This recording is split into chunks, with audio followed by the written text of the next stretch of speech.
En début d'année 2016, Atoll, Vision Group en Italie et Sioni en Espagne ont créé la première coopérative européenne pesant plus de 3500 magasins.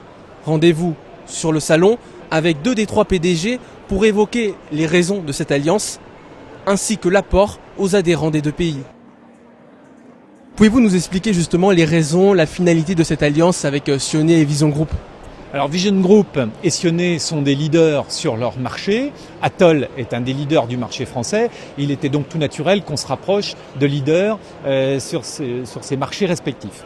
Mais il y a une autre raison qui est très importante, c'est le fait que nos fournisseurs sont internationalisés. Nos concurrents sur le marché français ont une taille qui fait que nous étions un petit peu distancés par rapport à ces compétiteurs. Il nous fallait nous réunir pour acheter mieux et pour nous organiser mieux, de façon à apporter à nos associés attoliens des conditions d'exercice améliorées sur le marché français. Est-ce que vous pouvez nous expliquer justement ce qui peut être intéressant pour les opticiens de comprendre concrètement les domaines sur lesquels justement ça va apporter une valeur ajoutée aux adhérents Atoll ?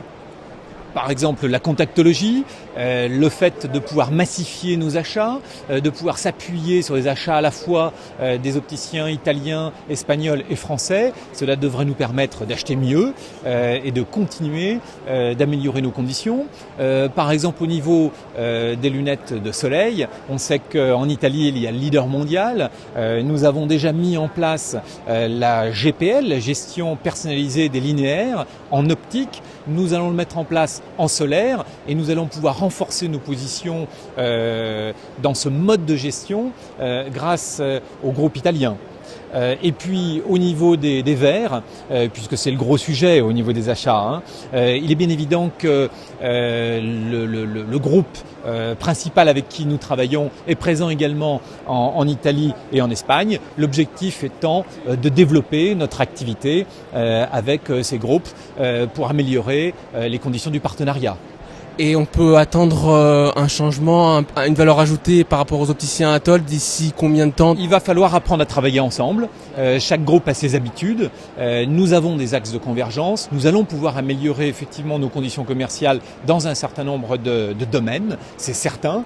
Mais le temps que tout cela se mette en place, il faudra environ 18 mois à 2 ans. Et si on se projette un petit peu, est-ce que ce type d'alliance est envisageable en France ou pas du tout, selon vous ?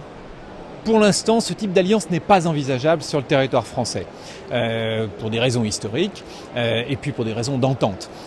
Et enfin, pour des raisons de proximité géographique. Les acteurs sont trop présents sur les zones de chalandise pour pouvoir imaginer demain un accord avec d'autres enseignes identiques à nous sur le territoire français. Nous sommes avec Marco Procaciente pour évoquer l'alliance avec Atoll.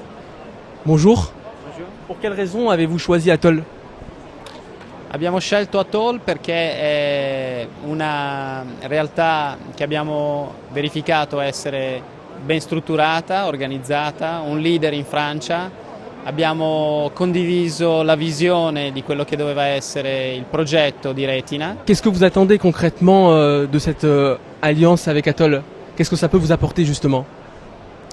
Allora, la nostra attesa da Retina è quella di avere l'opportunità di scambiare know-how, best practices, avere l'opportunità di negoziare insieme con i fornitori dei programmi assortimentali, dei progetti di marketing, delle sinergie in termini di selezioni di prodotti che permettano ai nostri affiliati nei rispettivi paesi di avere maggiori benefici. Selon vous, est-ce que vous avez ouvert la voie à d'autres alliances ? Est-ce que d'autres alliances futures peuvent se créer grâce à votre démarche ? Allora, intanto Retina ha come obiettivo quello di creare una sua espansione anche in altri paesi europei. Credo che, come è avvenuto per i fornitori e quindi come i suppliers alla fine sono sempre più integrati a livello internazionale, anche il retail dovrà seguire questo percorso. In effetti sta avvenendo per quanto riguarda le catene succursaliste, penso che sia abbastanza naturale che col mercato possa avvenire anche per altri player.